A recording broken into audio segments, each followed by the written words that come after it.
Good afternoon, and I promised a break is coming, so thanks for being patient with us. Very excited about this conversation and to join both Rebecca and Ashley on stage. I think to get us kind of kicked off, maybe you each could introduce a little bit about your roles at HP. Sure. So I'm Ashley Riggs-Zeigen, and I'm on the global marketing team at HP. And I work on our highest end computers that are for people who need more than a standard issue laptop to do their job. And so we sell to people like data scientists working on machine learning models, visual effects artists working on computers or on movies. And so it's an interesting business because we're selling to other businesses, but they're quite influential in terms of what type of computer that they want to use. So I've been doing that for a couple of years, and prior to that, been in the tech industry. Hi everyone, Rebecca Cottrell with Bosch and Thermador Appliances. So you may see that in one of your kitchens, and I hope. And I have been at the company just a short 3 years, and before that I was with Mattel for 15 years, so any of my Mattel friends here. And then before that, let's see, M&M Mars. So I've kind of had all the experiences from impulse buys to more traditional CPG, and now in a little bit slower purchase cycle with appliances. I'm really excited about this panel compared to some of the content that you've been listening to today, because something unique about each of their business models is this is not a straight B2C play, right? Either B2B or B2B2C. So there's some complexities here that both Rebecca and Ashley are going to speak to that I found to be really interesting. So I'm excited for you to listen for like mapping the customer journey, including post-sale in the customer journey, and thinking about the important role that industry events play, and even HP-led and BSH-led industry events in mapping that customer journey and re-engaging with the customer. So listen for some of those key highlights as we get started. Maybe, Ashley, you could kick us off with talking about like, why is mapping the customer journey even important in your role at HP? Yeah, so there's been so much discussion today about the consumer and really understanding the consumer. And that's something we do a lot of customer research at HP. We do really thorough customer journey maps, and it's helpful to identify those moments of truth where the customer really needs help deciding what they're going to purchase. They're having frustration with that process, and they are open to being helped by a company like ours. And so that really helps us focus our marketing. We did a recent research study and found 3 kind of key moments across the customer journey where we could then focus, where do we spend the most time on? One of them we were already doing a great job with. One, we were doing an okay job, there's room to improve. And the third, we were barely doing it all. And they really want to trial the product. We're talking about very expensive computers, up to like $40,000 for a computer. They really want a hands-on experience before that they're buying it. And that's hard to offer. So we started thinking about what are some other ways that we could do that. Maybe we could do more product videos on YouTube. Maybe we could work with some of our resale partners to get that hands-on demo experience in store versus us trying to facilitate that across the world. That's really helpful. So thinking about like really, we talked about like stages in the customer journey, right? And these 3 moments of truth. Rebecca, you also shared a little bit about, thinking about your point of view on the long sales cycle, and I use the term low replenish, right? So could you talk a little bit about your stages mapped to customer journey? Yeah, I think for me it's interesting coming from a category. I was on Hot Wheels for many, many years, so car guys out there, car girls, I see you. Yeah, so dealing with Hot Wheels, you have the collector base, which they're in it for a long haul, and you've got to talk to them. And then you also, one of my favorite things was like you have what I call the grocery store moment, and you have a little kid who's stamping his feet at the checkout stand, and that's the purchase journey. That's it, right? You're buying the Hot Wheel, you're done. So when we get into now a category where we're seeing people plan out this purchase for about a year, it's pretty average. If you're going to do a full remodel of your kitchen. So we have to think about all those different stages where somebody's going to make a decision or how they're going to be influenced on that decision So I'm kind of always trying to challenge my team. How do we find that grocery store moment in a year cycle, and with people who are spending $40,000, $50,000, but it's still in you, right? And so I think that's what we have to hold sight of, is when in these purchase cycles is that true decision being made. One of the things that we talked about when we got together and kind of prepared for this session was in the context of like a longer buying cycle, or buying a refrigerator once in 10 years or a stove once in 8 years. One of the key challenges, Rebecca, you shared about is keeping the consumer in the brand. Can you talk with us a little bit, share some secrets and strategies around how you do that at BSH? Yeah, it's definitely a challenge. Think about any of your appliances. You buy it one time and you're like, ooh, I don't have to do that again for a while. That's an uphill battle for us. We don't want to be just a one-time purchase for that consumer. So really, we focus on attachment of package, but then really beyond that, we talk about kind of that generational aspect of these brands. And it's something that they touched on a lot here with Taco Bell, which is kind of interesting. I'm drawing parallels. So many of the people I've talked to said, oh, my parents had a Bosch dishwasher. Or, and so they get this referral system, and that's really key for us. And that's where the after service, the loyalty component, making sure that the product quality is always top notch, because I have to think about 2 generations potentially of buyers as they grow up with these appliances in their house. And I know we're going to talk about product development in a minute, Ashley, but before we do that, how about HP? Like, how do you keep the customer in the brand? I think about like peripherals and updates and those types of items. Can you talk a little bit about that? Yes, and very similar to Rebecca, through services as well. So making sure, 1, you have a great, reliable product, and 2, when something goes wrong, that you have great service to go with it. Those things really influence repeat purchases in the future. Yeah. And Rebecca, you touched on it a little bit here, but one of the things we talked about around product development to keep the customer in the brand is like launching into other smaller appliances, if you will. Can you talk a little bit about that too? Sure, something that we're looking at, and I think as a brand that we're trying to expand, that we see a lot of examples out, is what's these ancillary categories? How do you keep people engaged in the brand? So for example, Bosch, we're launching our very first countertop espresso machine. Something we haven't done yet, but it's very core to our business in Europe, right? People love espresso in Europe, bring it to the US.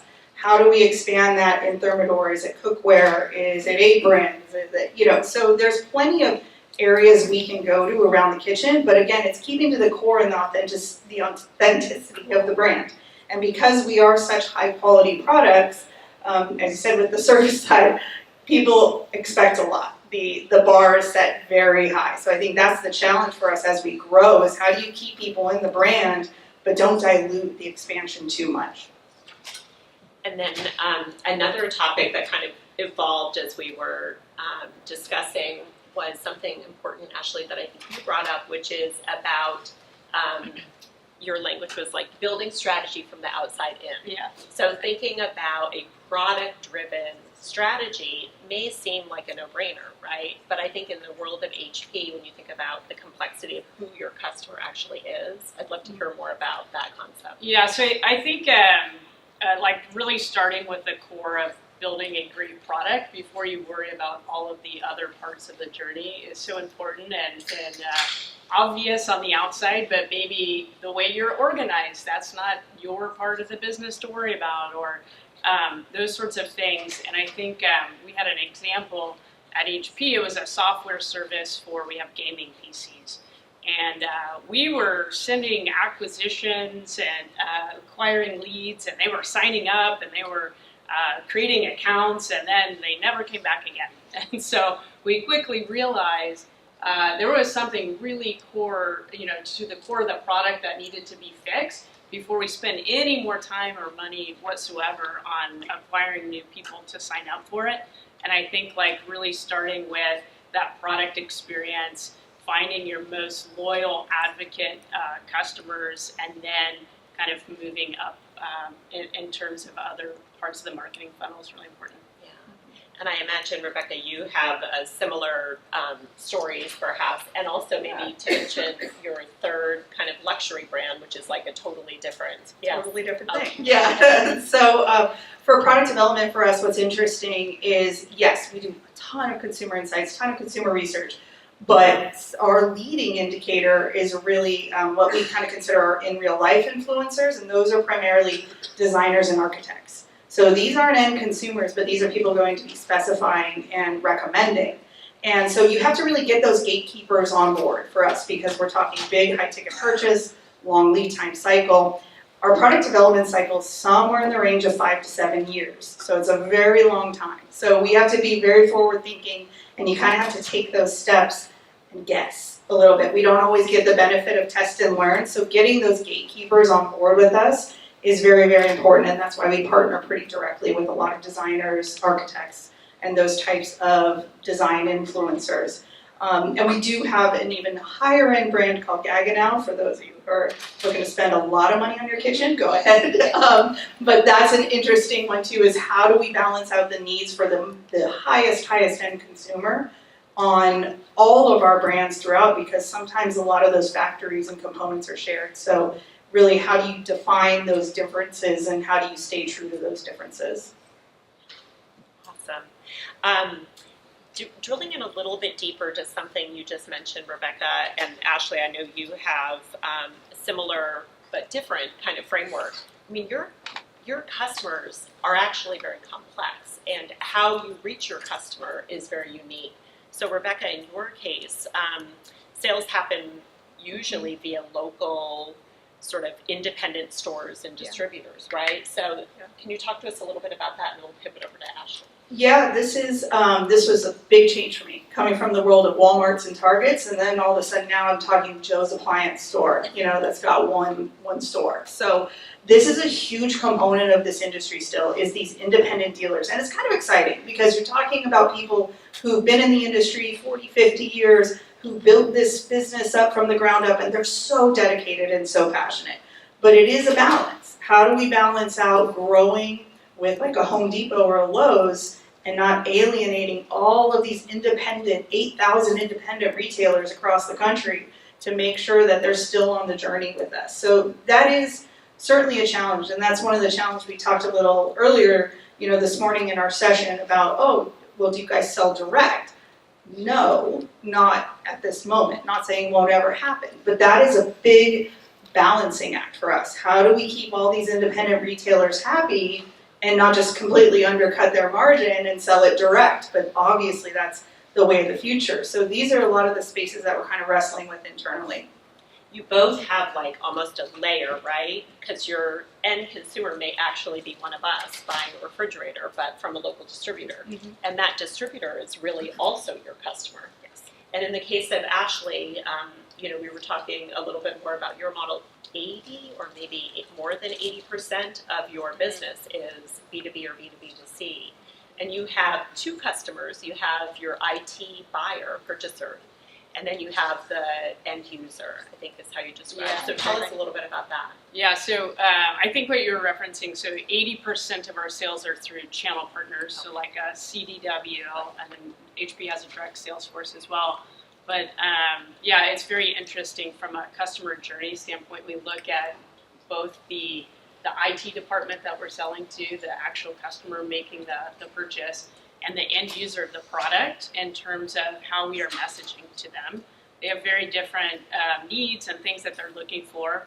The end user is maybe looking for, I need a computer to run Autodesk Revit to do some 3D design, where an IT person is like, they're worried about security, and they're worried about costs, and they're worried about how does this compare to what I can do in the cloud, and things like that, an end user, it's not really their job to worry about. They really want a great product that is going to keep up with what they need and not crash or have lag time. And so the way that we think about them through the customer journey and especially in messaging is quite different from each other.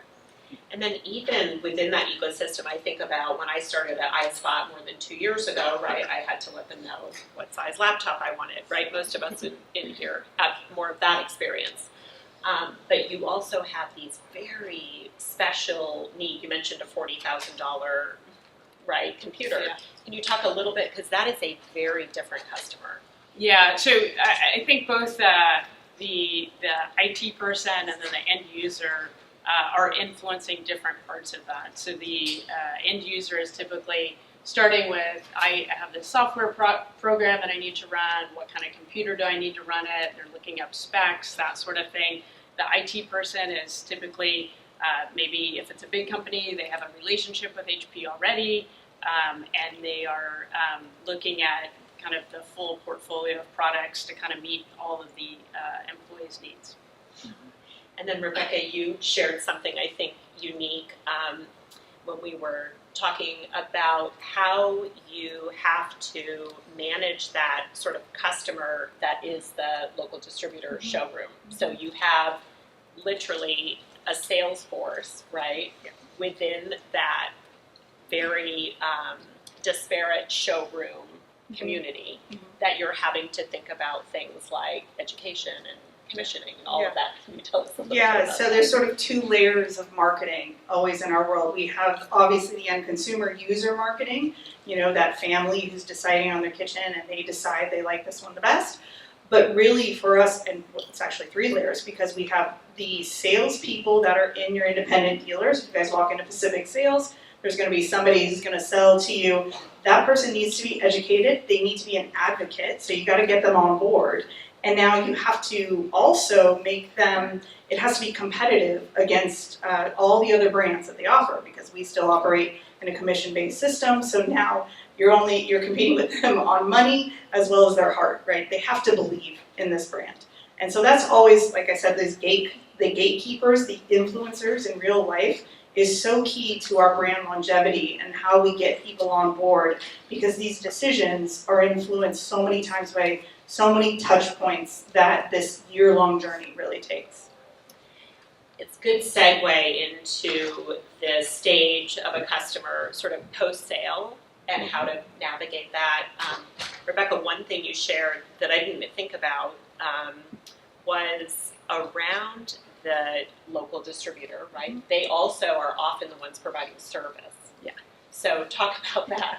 That's another challenging side of it, is once they make the sale, they're excited, they made the sale, somebody got this great, beautiful kitchen installed. The first person that they're gonna call if there's a problem is the person that they made the sale from, not me.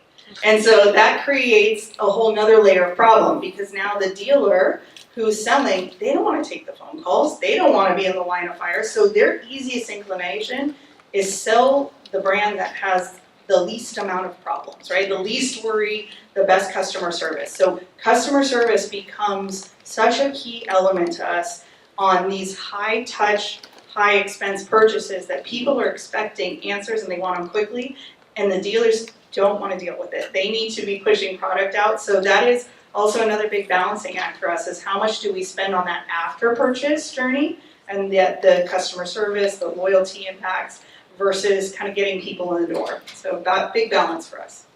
And Ashley, how about you? Because of course there's training, right, or engagement, or I think we talked about like brand ambassador programs. Like how do you think about that post-sale customer journey stage? Yeah, so it's actually very similar to you, like great customer service, and especially in an environment where think about being without your work computer for a full day is it's hard to get much done, right? So you really want to have a quick turnaround and great service, and a few problems that go wrong to begin with is really important. I think what you were touching on is the brand ambassadors.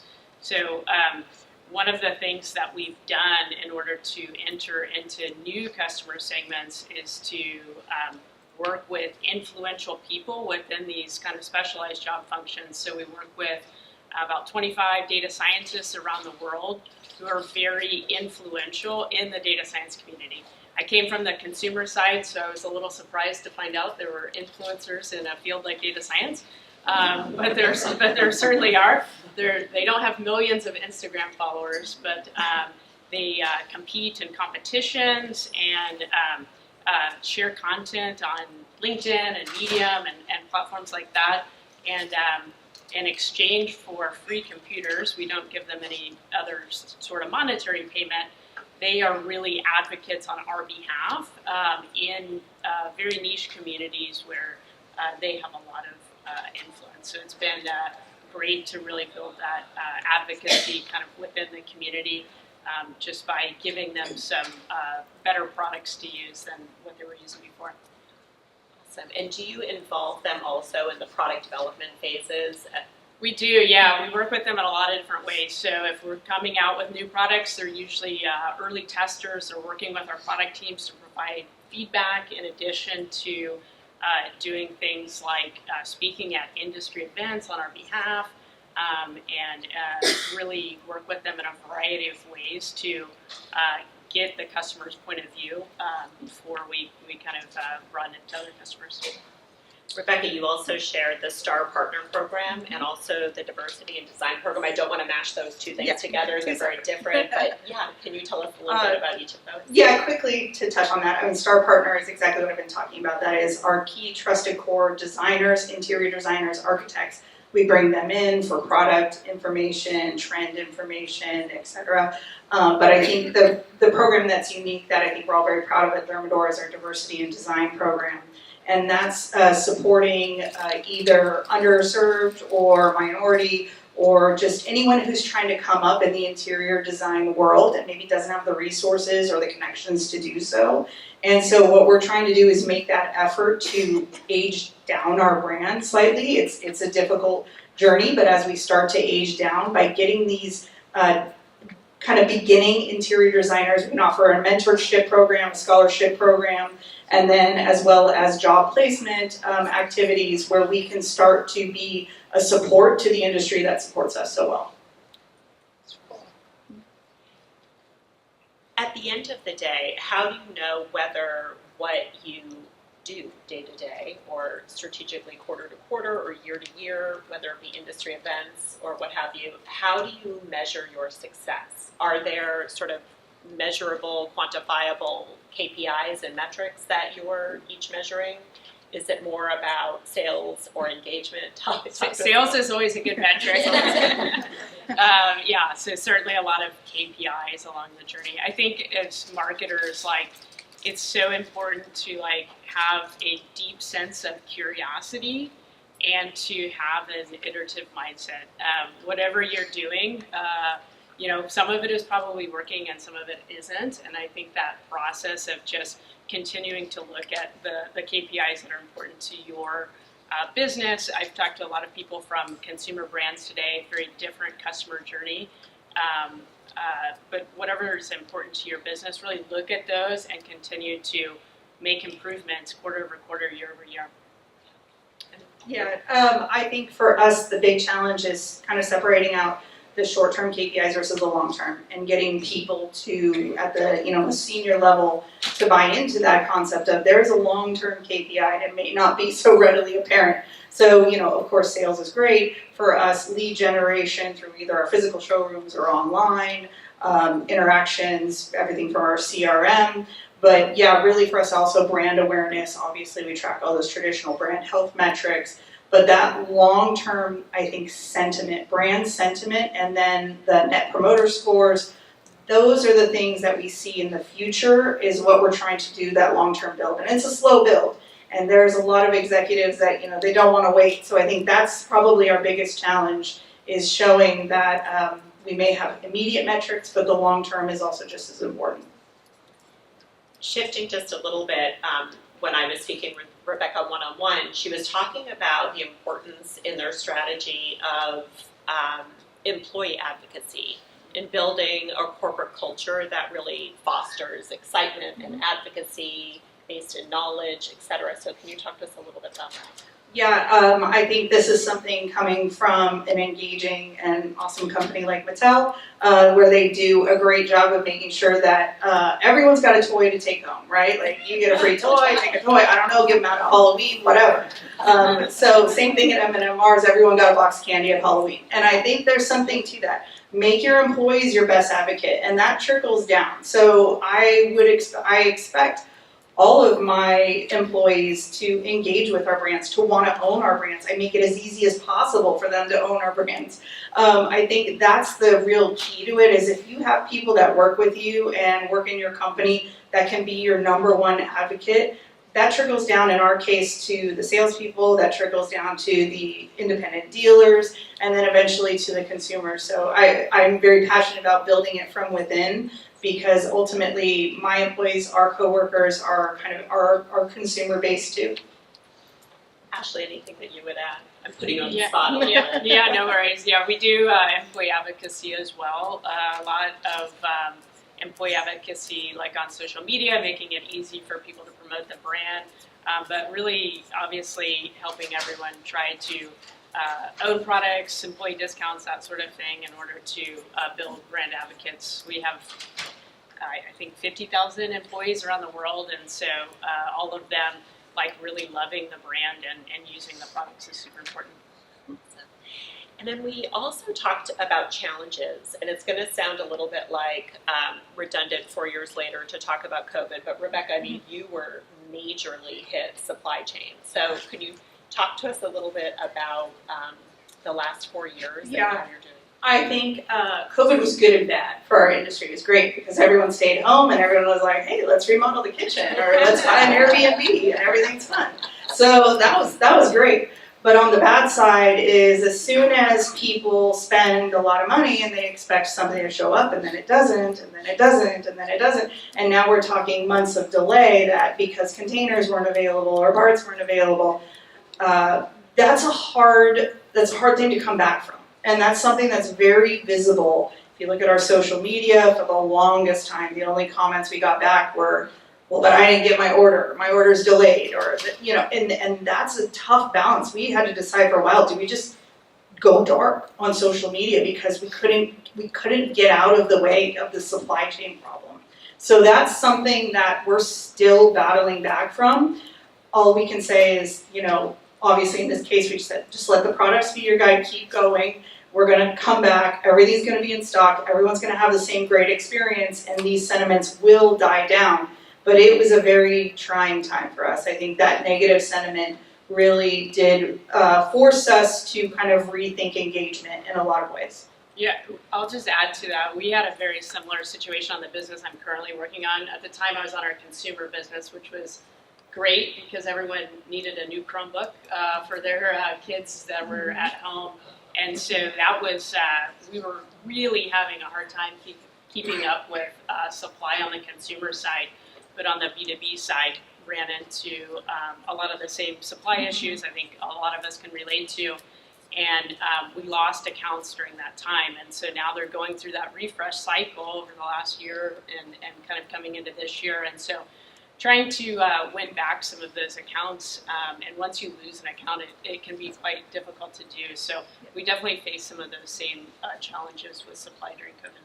I'm not sure if this is related or not, but I remember, Ashley, you talking about, like, you've had phenomenal growth in the last 3 years too, and you've had to manage that a little bit. Can you tell us a bit about that? Yeah, that's really moving into like new customer segments. So I think we work in a lot of kind of areas like we sell to architects and legacy industries, but really looking at where can these computers be used in really growing areas, and data science is a great example of that, where we've increased that business significantly over the last few years.